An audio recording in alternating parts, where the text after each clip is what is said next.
जल्दी सुनाओ, मेरे कान श्रवण करने के लिए तत्पर हैं। उद्धव जी कहते हैं, विदुर जी मैंने वह जो ज्ञान मेरे प्राप्त भगवान ने दिया था, जो उपदेश, वह मैंने मैत्रेय मुनि को दे दिया है। मैत्रेय मुनि से आप मिल जाओ और वो आपको सारा ज्ञान प्रदान कर देंगे। विदुर जी ने कहा, भैया मैत्रेय मुनि से कहां मुलाकात होगी हमारी?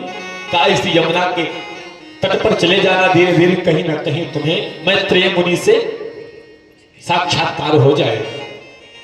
तो महाराज विदुर जी अब तो और स्पीड में चलते हुए ढूंढने लगे मैत्रेय मुनि को। अचानक एक दिन यमुना के किनारे मैत्रेय मुनि के दर्शन हुए। तो महाराज देखकर दौड़कर चरण पकड़ लिया।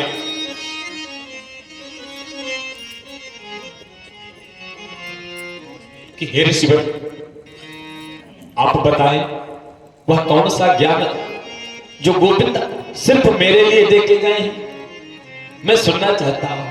मैत्रेय जी ने कहा, बैठो ऋषिवर। विदुर जी महाराज बैठिए, वह पूरा ज्ञान हम आपको प्रदान कराएंगे।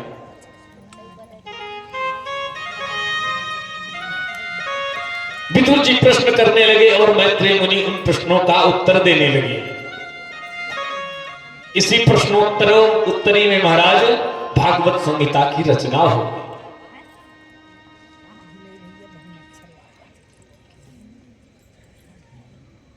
कथा कौन श्रवण करा रहा है? सर्वप्रथम श्री सूत जी महाराज सौनकादिक ऋषियों 18,000 ऋषियों को नैमिषारण्य की पावन भूमि में बैठकर श्रीमद् भागवत कथा श्रवण करा रहे हैं।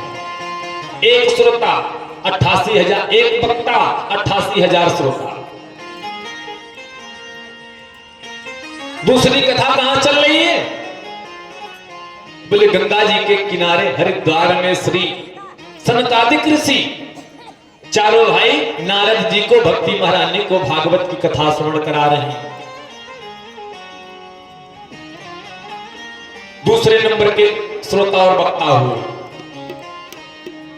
तीसरे नंबर पर श्री नैमिषारण्य की पावन भूमि में श्री सुखदेव जी महाराज सूत जी को कथा श्रवण करा रहे हैं। और चौथे नंबर पर मैत्रेय मुनि यमुना जी के किनारे विदुर जी को कथा श्रवण कराएं। 4 श्रोता और 4 वक्ता, ये चारों मेरे पुरुषार्थ का प्रतीक है। धर्म अर्थ काम मोक्ष। रामचरितमानस में भी 4 श्रोता 4 वक्ता, तो भागवत में भी 4 श्रोता और 4 वक्ता। 4 जगह 4 स्थानों पर कथा कही जा रही है।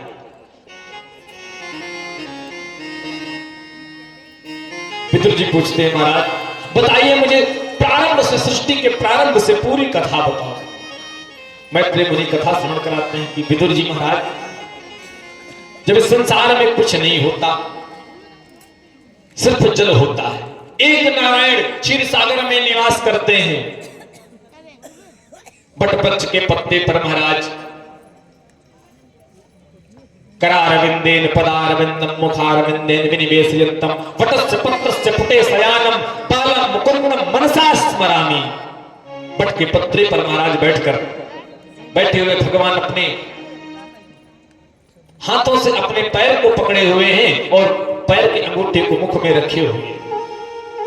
उसके बाद जब भगवान की इच्छा होती है कि पुनः सृष्टि का सृजन किया जाए, पुनः सृष्टि का पालन किया जाए, तो सर्वप्रथम भगवान की नाभि कमल से श्री ब्रह्मा जी की उत्पत्ति हुई। भगवान की नाभि कमल से कमल निकला और कमल से श्री ब्रह्मा जी महाराज की उत्पत्ति हुई। ब्रह्मा जी से कहा सृष्टि का विस्तार करो।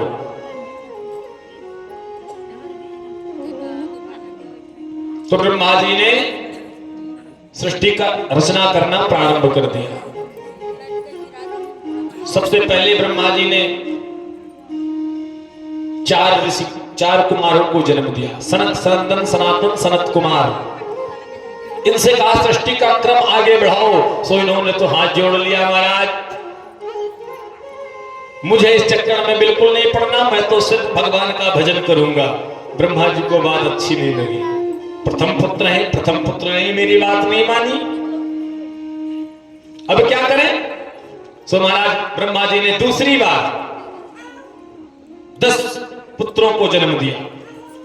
10 ऋषियों को जन्म दिया।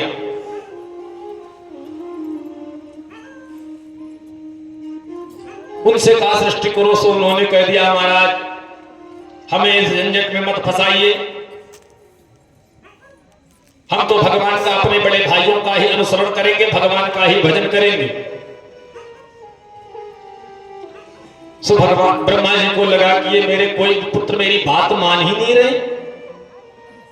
सो महाराज ये 10 ऋषियों को जन्म दिया था, पहले 4 कुमारों को, उसके बाद 10 ऋषियों को। मारीच, अत्रि, अंगिरा, पुलस्त, पुलह, क्रतु, भृगु, वशिष्ठ, दक्ष और नारद, इन 10 पुत्रों को ब्रह्मा जी ने अपनी मानसी सृष्टि से, संकल्प मात्र से जन्म दिया। तदुपरांत अपने बाएं भाग से शत्रुपा जी का और दाहिने भाग से मनु जी महाराज को उत्पन्न किया। 10 ऋषियों से जब कहा सृष्टि करो, सो इन्होंने मना कर दिया। तो भगवान ने लालच दिया कि भैया आप यदि जिस ब्रह्मानंद में तुम्हारे बड़े भाई चले गए हैं, उस ब्रह्मानंद को प्राप्त करने के लिए, उस परमानंद को प्राप्त करने के लिए, वही परमानंद अगर तुम सृष्टि का क्रम अग्रसर करोगे, सृष्टि के क्रम को आगे बढ़ाओगे, तो वही बाल को, वही नारायण प्रभु बाल रूप में आकर के आपके द्वार पर आएंगे और आप उनको शिक्षित करोगे, आप उनका नामकरण करोगे, आप उनको दीक्षित करोगे, यह सुख तुम्हें प्राप्त होगा। सो महाराज ऋषि अब लालच में आ गए कि जिस ब्रह्मानंद के लिए वो सब चले गए, वो ब्रह्मानंद मेरा चेला बनेगा। सो महाराज तैयार हो गए। 10 ऋषि अपने बाएं भाग से शत्रुपा जी का, दाहिने भाग से मनु जी महाराज का, अपनी वाणी से सरस्वती जी की उत्पत्ति किया। मनु जी महाराज से कहा सृष्टि करो, तो मनु जी महाराज ने कहा महाराज हम सृष्टि तो करना चाहते हैं, परंतु क्या करें, हिरण्याक्ष पृथ्वी को उठा ले गया है।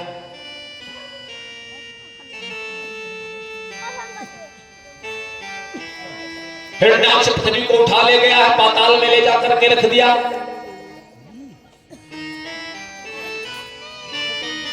विदुर जी ने पूछा ये हिरण्याक्ष कौन था? अब कथा बताते हैं।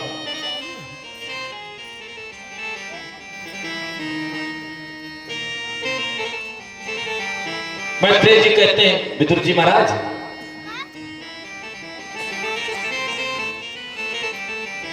कश्यप ऋषि की द्वितीय, अदिति, निष्ठा इत्यादि कई पत्नियां थी। द्वितीय जो थी वो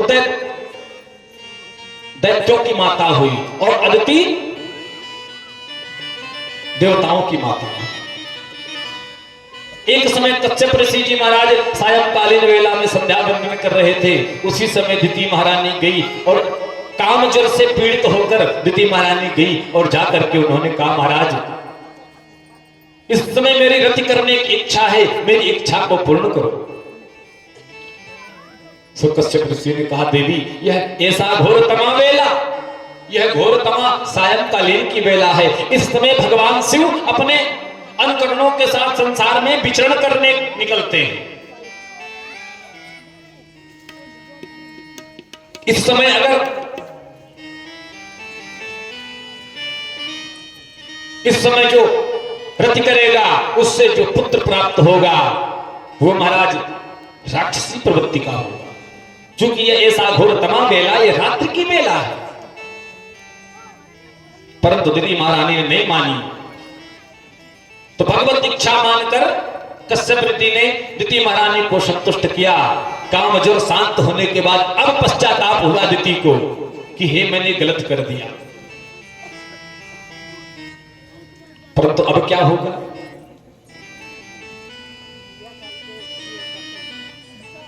अब तो गर्भ स्थिर हो गया। सो महाराज द्वितीय महारानी ने कहा अब हम पुत्रों को जन्म ही नहीं देंगे, और अपने गर्भ में 2 पुत्रों को द्वितीय महारानी ने 100 वर्ष तक रखा। जन्म ही नहीं होने दिया। और परंतु हुआ क्या कि द्वितीय महारानी के गर्भ से जो तेज निकला, उस तेज से स्वर्ग लोक तक चमक पहुंची। देवता लोग परेशान होकर पहुंचे, महाराज ये क्या है? तो ब्रह्मा जी ने कहा ये माता अदिति के 2 पुत्र हैं, जो साप बस अदिति के गर्भ में आ गए। विदुर जी ने पूछा महाराज साप क्यों दिया? बोले एक बार की बात, भगवान वैकुंठाधिपति नारायण का दर्शन करने पधारे 4 कुमार, सनत सनंदन सनातन सनत कुमार वैकुंठ में गए। सो महाराज द्वारपाल 2 द्वारपाल खड़े थे, जय और विजय नाम था। जय विजय जब ऋषि कुमार अंदर जाने लगे तो जय विजय ने रोक दिया, अरे बाबा कहां घुसे जा रहे हो, बैठो। ऋषि कुमारों ने कहा अरे तुम मुझे रोक रहे हो, जिसका सम्मान स्वयं नारायण करते हैं, तुम उसे वैकुंठ में जाने से रोक रहे हो। जाओ मैं तुम्हें श्राप देता हूं, जाकर के राक्षस बन जाओ मर्त्यलोक में। श्राप दे दिया महाराज ऋषि कुमार सनत कुमारों ने। अब जब श्राप दे दिया तो चरण पकड़ ली, महाराज मुझे क्षमा करे। तो सनत कुमारों ने कहा देखो भैया श्राप तो हमने दे दिया, वो मिथ्या नहीं हो सकता, लेकिन उपाय बता दें आपको। क्या उपाय? बोले तुम्हें राक्षस तो बनोगे, ये तो निश्चित बात है, परंतु तुम राक्षस भी ऐसे बनोगे ना भूतो ना भविष्य, ना कभी हुए थे ना कभी होंगे उसके बाद। इतने बलशाली इतने पराक्रमी राक्षस बनोगे। उसके बाद तुम्हारा अंत भी तभी होगा जब नारायण जाकर के नारायण स्वयं अवतार लेंगे, तब तुम्हारा उद्धार होगा। और एक दूसरा रास्ता भी है, अगर तुम चाहो कि मेरे श्राप से तुम मुक्ति पाना चाहते हो तो 2 रास्ते हैं महाराज। पहला रास्ता है, अगर भगवान का भजन करते हुए, भगवान का नाम स्मरण करते हुए, भक्ति करते हुए तुम मुक्ति पाना चाहते हो तो उसके लिए तुम्हें 7 जन्म लेने पड़ेंगे। लेकिन अगर भगवान से शत्रुता करोगे, भगवान से वैरता करोगे तो तुम्हें 3 जन्म में ही मुक्ति मिल जाएगी। सो महाराज दोनों ने कहा कौन 7 जन्म तक माला डुलाए, 3 जन्म में युद्ध करके समाप्त करो। सो महाराज कहा 3 जन्म वाला ऑफर ज्यादा ठीक। प्रेम से बोलो जय श्री कृष्ण। 3 जन्म में ही हम मुक्त कर दीजिए हमें। सो उसी समय भगवान आ गए, वैकुंठ के द्वार पर भगवान आ गए। भगवान ने कहा बेटा तुम जैसे थे तुमको वैसे ही मिला। बताइए क्या बढ़िया मौका मिला था, 7 जन्म सिर्फ माला ही तो घुमानी थी, अब 3 जन्म तुमको बहुत कुछ करना पड़ेगा। भगवान ने कहा ये सब तो पार्षदो मह्यम जयो विजय एवचा, ये दोनों मेरे पार्षद हैं जय विजय, इनको आप क्षमा करें और मैं आपसे क्षमा चाहता हूं। अगर आपने इनको 3 जन्म में मुक्त होने का श्राप दिया है तो मैं इनको 4 अवतार लेकर इनको मुक्त करूंगा, क्योंकि दोष मालिक का ज्यादा होता है। अब आप रास्ते से कथा श्रवण करने आ रहे हैं, किसी का पालतू कुत्ता रास्ते में खुला हुआ है और उसने आपको काट लिया, तो महाराज आप किसे दोष देंगे? कुत्ते को? प्रेम से बोलो जय श्री कृष्ण। किसको दोष दिया जाए? कुत्ते का दोष नहीं है, कुत्ते के मालिक, दोष तो कुत्ते का भी है परंतु उसके मालिक का दोष ज्यादा है, क्योंकि जब जानता है मालिक कि कुत्ता मेरा काटने वाला है तो उसको बांध के क्यों नहीं रखता। इसलिए इन्होंने 3 जन्म की मांगी है तो मैं 4 जन्म लूंगा, क्योंकि मेरा भी अपराध हुआ है। हे ऋषिवर हम आपके चरणों में प्रणाम करते हैं। इतना कहकर वैकुंठ के द्वार से ही ऋषियों को वापस कर दिया। देखिए यही होती है महाराज, ऋषियों को जरा सा क्रोध आया, जरा से क्रोध आने पर ऋषियों को वैकुंठ में प्रवेश नहीं मिला। भगवान स्वयं द्वार पर आ गए, लेकिन वैकुंठ के अंदर प्रवेश नहीं मिला ऋषि कुमारों को, क्योंकि क्रोध आ गया था ना। और संत को क्रोध नहीं चाहिए। संत को क्रोध सुख मान सम्मान से परे। कोई गाली दे दे तो प्रसन्न है, कोई पूजा कर दे तो भी प्रसन्न है, वही तो संत है।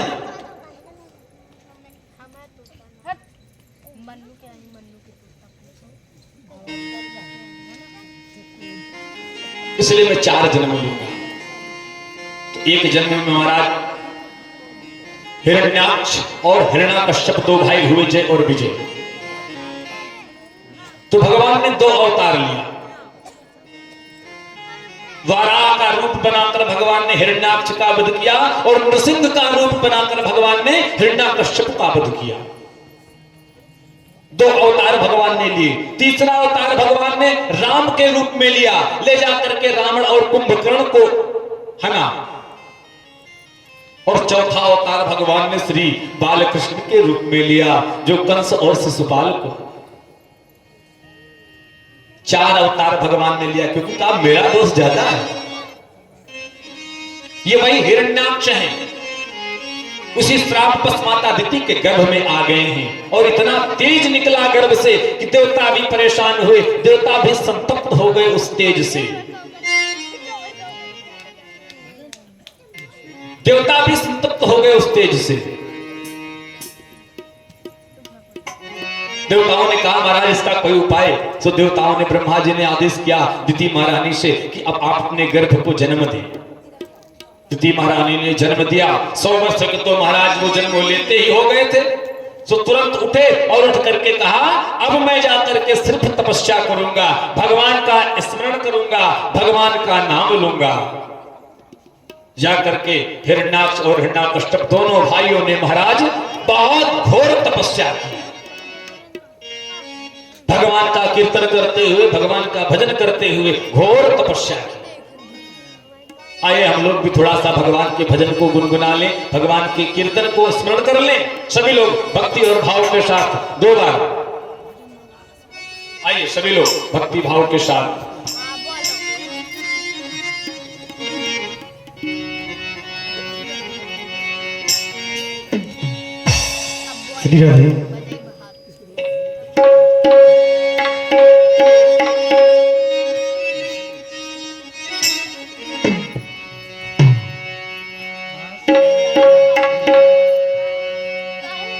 प्रबल प्रेम के पाले पढ़कर,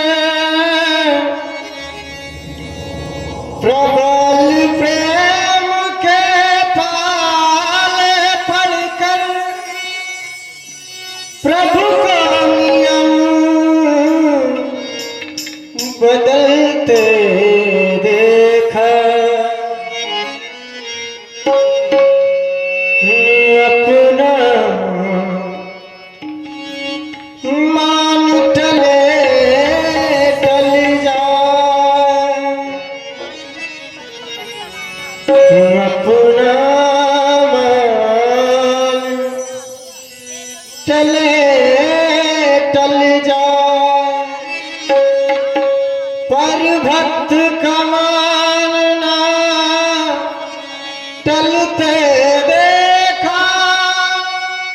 पर भक्त का मान न टलते देखा, न टलते देखा।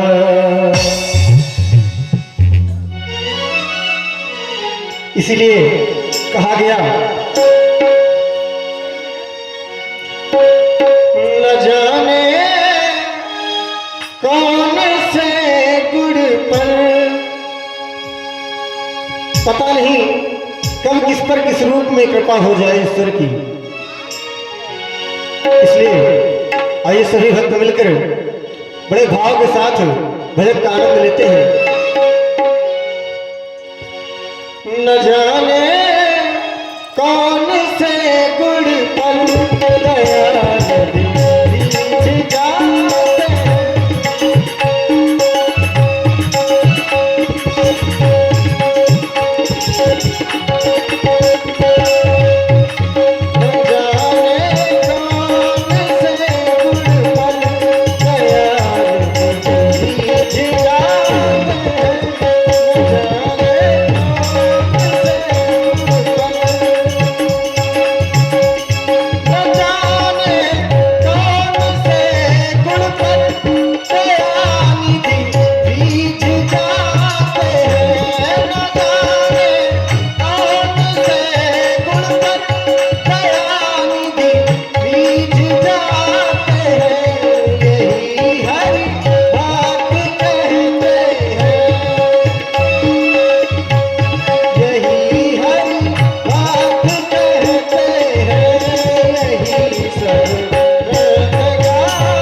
मधुपुरी से गोपियों की दुख कथा सुनकर गाए।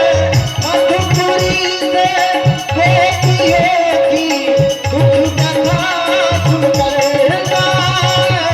मधुपुरी से गोपियों की दुख कथा सुनकर गाए।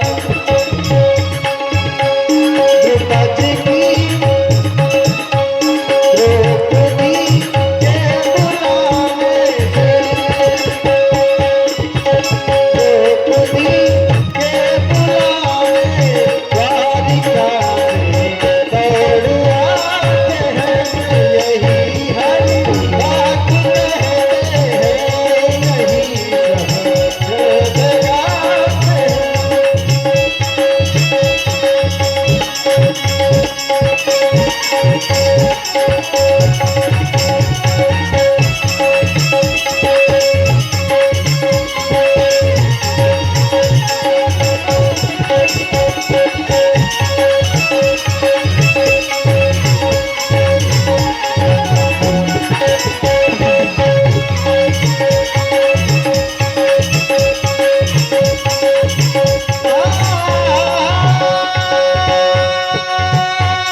भगवत भगवान की थोड़ा सा बेस बहुत हल्का। जय श्री कृष्ण।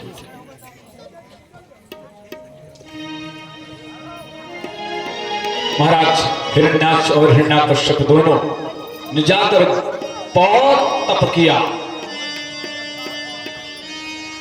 इतना बलशाली, इतना लंबा चौड़ा शरीर महाराज कि जब मुकुट को लगावे तो मुकुट आकाश को छेद कर देता। दिविस प्रसव हेम किरीट कोटि भी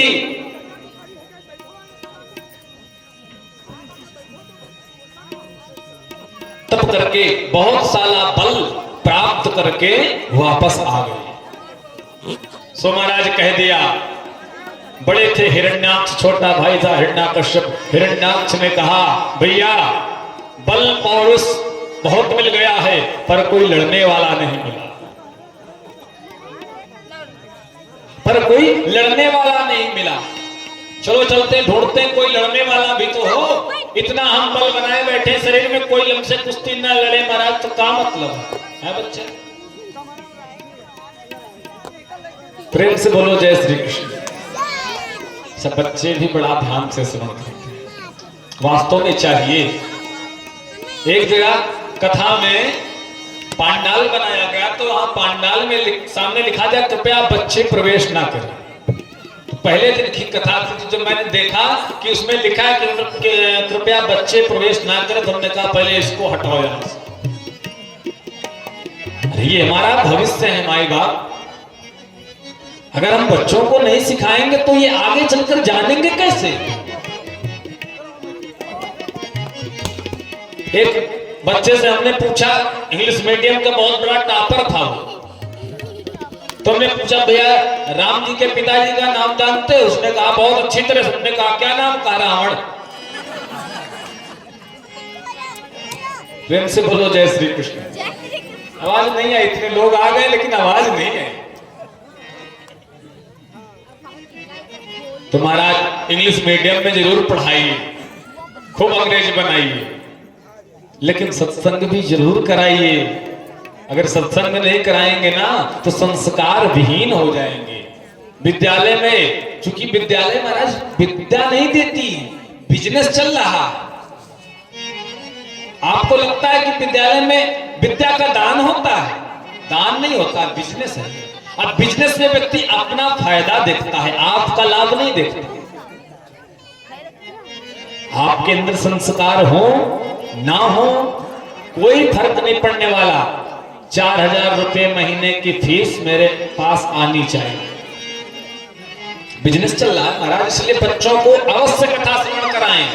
कुछ नहीं कर सकते, एक एक माता या स्मरण कर ले। अपने बच्चे को सिर्फ 5 चौपाइयां रोज पढ़वाइए रामचरितमानस की, सिर्फ 5 चौपाइयां, 1 मिनट भी नहीं लगेगा।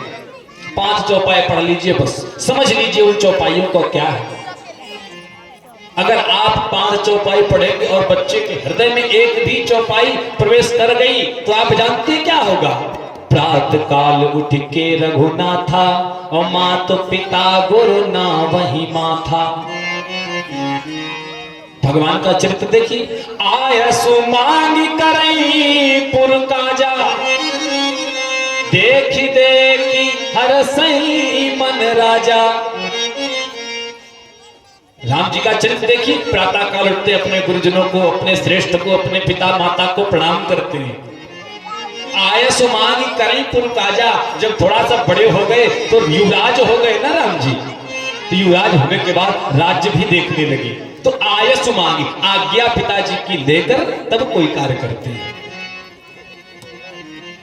अब आजकल महाराज जो इंग्लिश मीडियम में पढ़ाई हो रही, आज्ञा करेंगे, आज्ञा मांगेंगे पिताजी से ना। आज्ञा तो मांगने वाला कोई है नहीं, बस धन्यवाद ये दीजिए कि पिताजी को ही ना आज्ञा दे देंगे। इसलिए संस्कार बच्चों को इसी सत्संग, इसी कथाओं से प्राप्त होगा, इंग्लिश मीडियम स्कूल में नहीं होगा। जरूर लाइए, सभी लोग अपने अपने बच्चों को लाइए। ऐसा बच्चे कुछ तो सुनते हैं, कुछ लालच में बैठते हैं कि भी प्रसाद रखा है 2-3 बोरी, 1-2 बोरी मौका लग जाए हमारे लिए निकल चले। हाँ?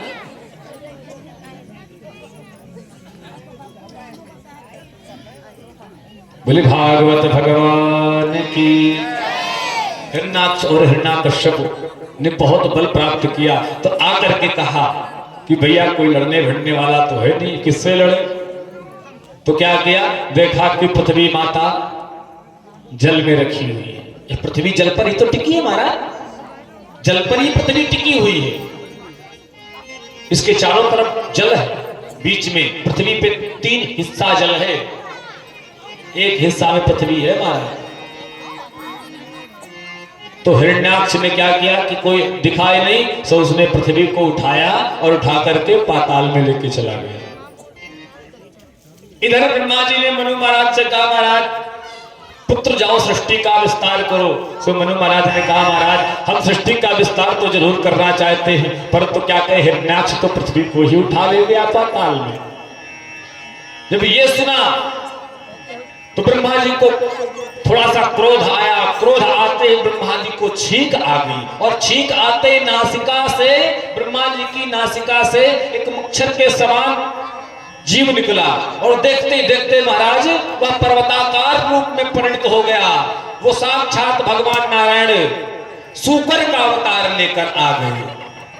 सूकर का मतलब सुअर, साक्षात नारायण सूकर के अवतार में आ गए। वो सूकर भगवान की जय हो। और धीरे बगल वाले भी आ जाएंगे। चाय नहीं पिए? अच्छा, कराओ भैया चाय पानी की व्यवस्था, चाय पिलाइए। और कोई व्यवस्था चाहिए?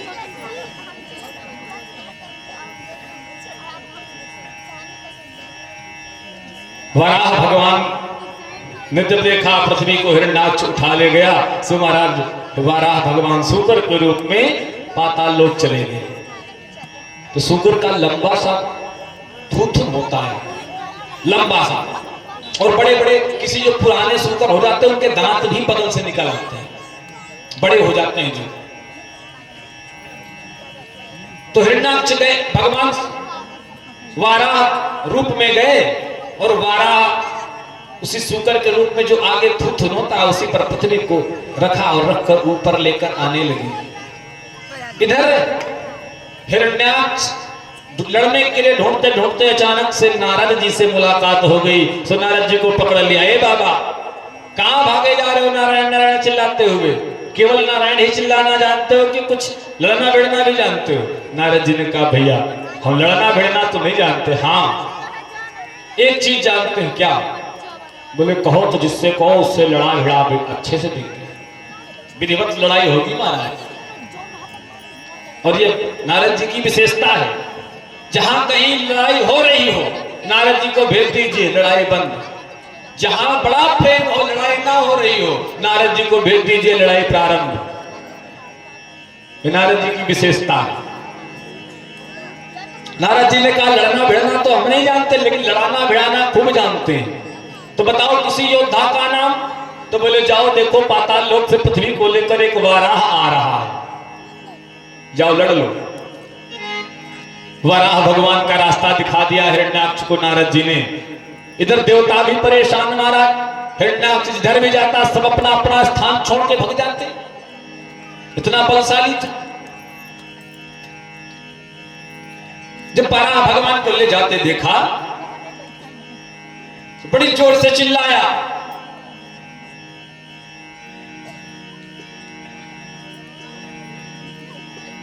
अरे ग्राम सूकर मेरी पृथ्वी को कहां लिए चला जा रहा है? रुक, मुझसे पहले युद्ध कर। परंतु वराह भगवान ने पीछे देखा ही नहीं और आगे बढ़ते गए। जब आकर माता पृथ्वी को अपने स्थान पर विराजमान करा दिया ना, तो भगवान पीछे मुड़कर देखा भगवान ने और कहा, सत्यम वयम भुवन गोचरा मृगायुष्मान मृगये ग्राम सिंहान। कहा सत्य कहा तुमने, हम तो है ही जंगली सूकर, लेकिन तुम नहीं जानते हो हम तुम्हारे जैसे ही ग्राम सिंह को ढूंढते हैं, तुम्हारे जैसे ग्राम सिंह को हम ढूंढते रहते हैं। अच्छा ग्राम सिंह कौन होता है जानते हैं? कोई बताएगा ग्राम सिंह किसे कहते हैं? अच्छा हम बता देते हैं, जान लीजिए। हमारी संस्कृत भाषा इतनी प्यारी भाषा है महाराज कि किसी को गाली भी दोगे ना तो उसको लगेगा बहुत प्रशंसा कर रहे हैं, वो फूल के मोटा हो जाए।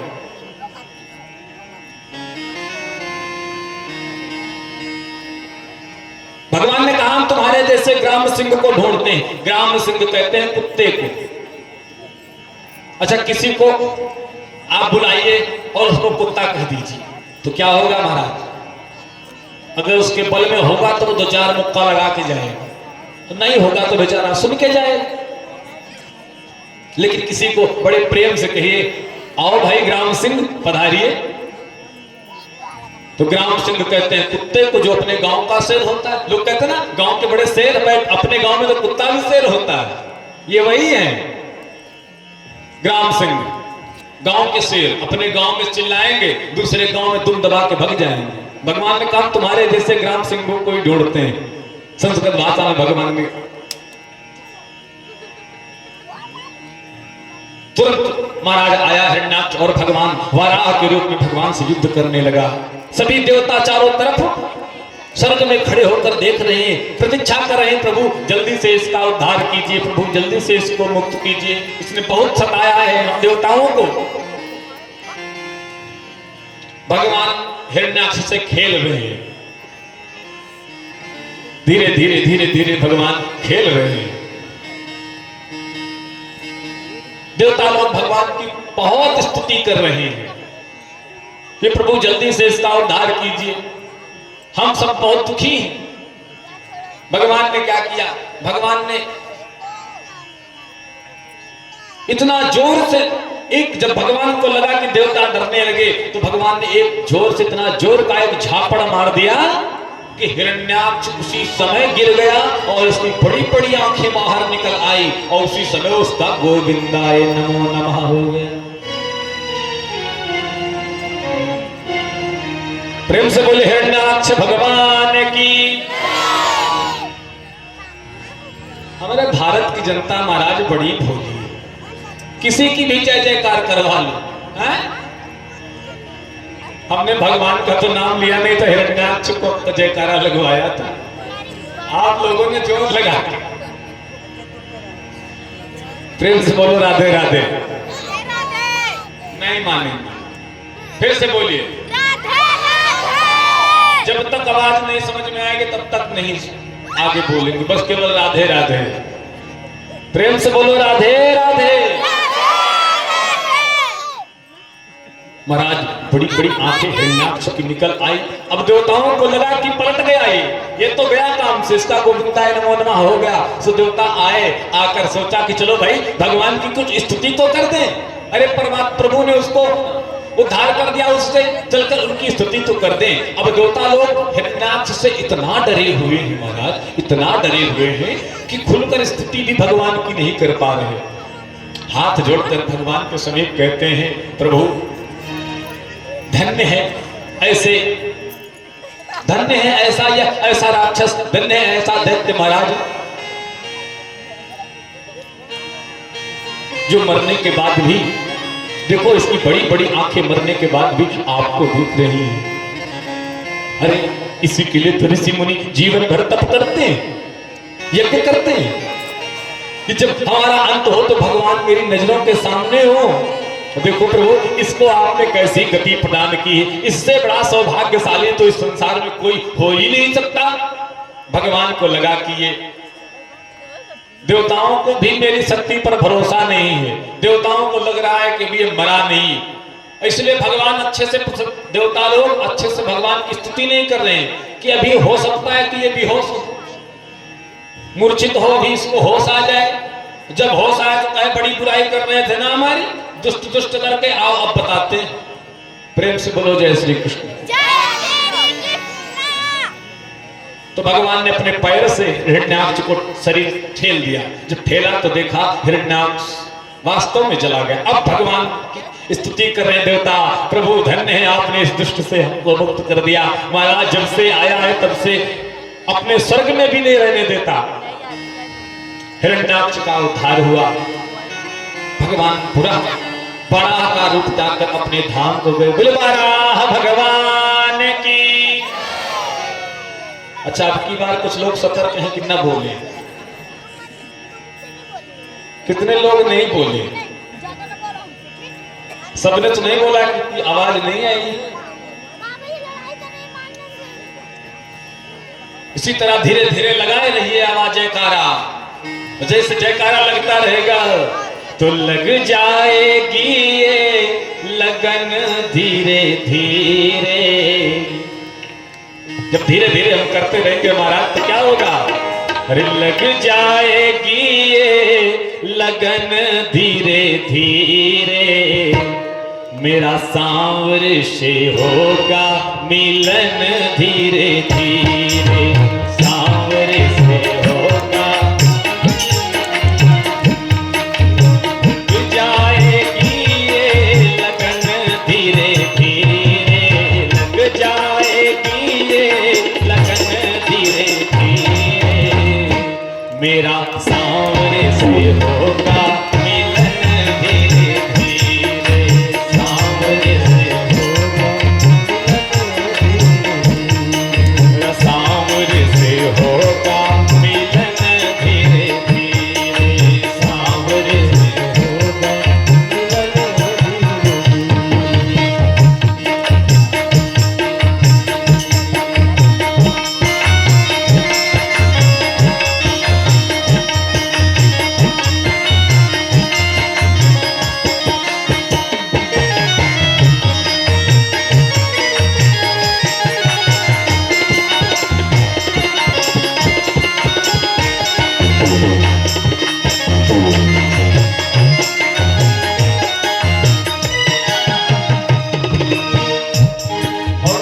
क्या कहते हैं कि कैसा प्रेम होना चाहिए? प्रेम दिखा दे मीरा के जैसा, प्रेम दिखा दे मीरा के जैसा, प्रेम दिखा दे मीरा के जैसा, मीरा के जैसा, मीरा के जैसा, कर ले भरोसा तो कर्मा के जैसा, कर ले भरोसा, कर ले भरोसा, कर ले भरोसा, कर ले भरोसा तो कर्मा के जैसा, कर ले भरोसा तो कर्मा के जैसा। क्या होगा जब भरोसा कर लेंगे आप धीरे धीरे? जुड़ जाएगा मेरा मन धीरे धीरे, जुड़ जाएगा मेरा मन धीरे धीरे, सांवर से होगा मिलन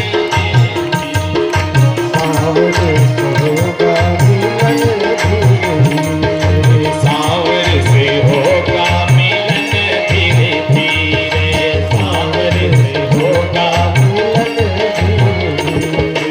लग जाएगी ये लगन धीरे धीरे, लग जाएगी ये लगन धीरे धीरे, सांवर से होगा मिलन धीरे धीरे, सांवर से होगा मिलन धीरे धीरे।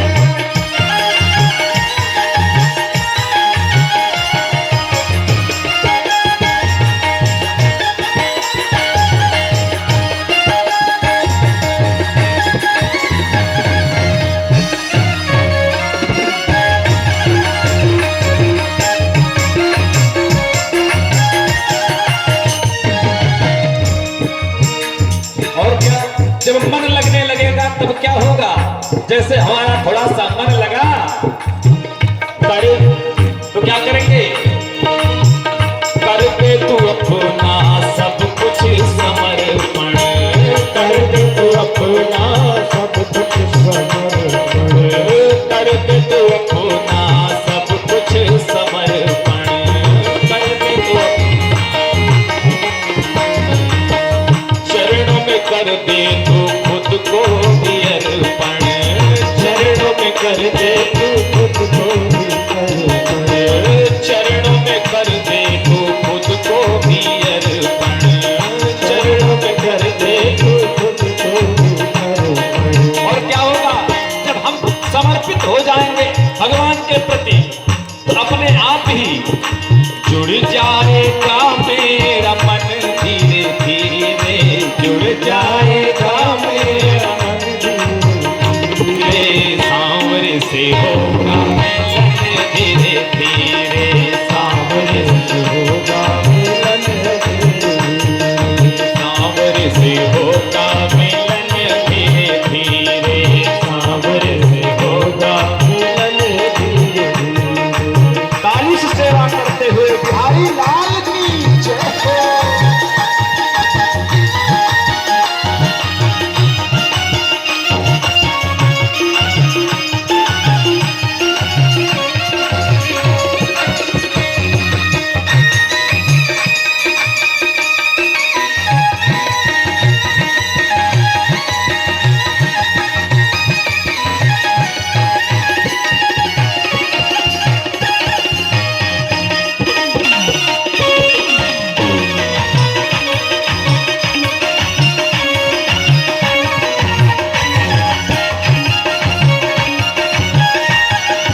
अपने बल का है वो बिहारी, अपने बल का है वो बिहारी।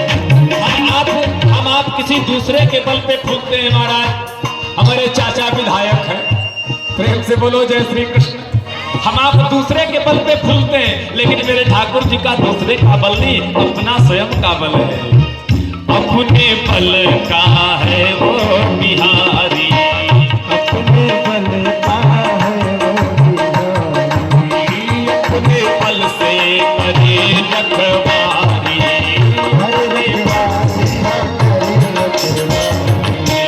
अपने बल से करे रखवारी, अपने बल से करे रखवारी, सबकी करता है रखवारी, सबकी करता है रखवारी। जब भगवान मेरी रक्षा करेंगे, भगवान मुझे संभाल के रखेंगे ना, तब क्या होगा?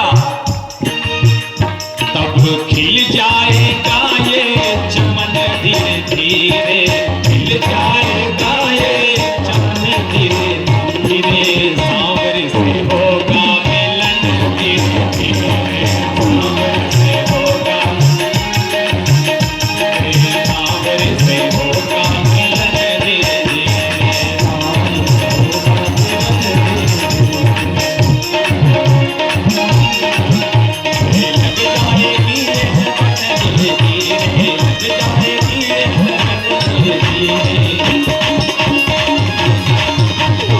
अच्छा एक बात बताइए, कितने लोग चाहते हैं कि मेरी लगन भगवान से जल्दी लग जाए? हाथ उठाएंगे।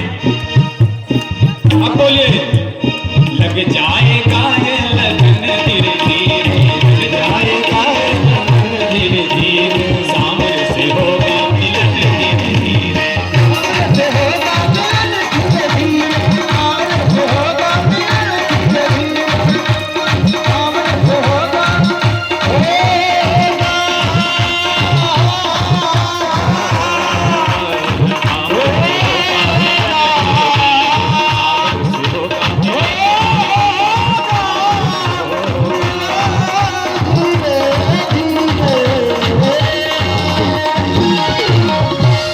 वृंदावन बिहारी लाल की। हिरण्याक्ष का भगवान ने उद्धार किया। अब देवता लोगों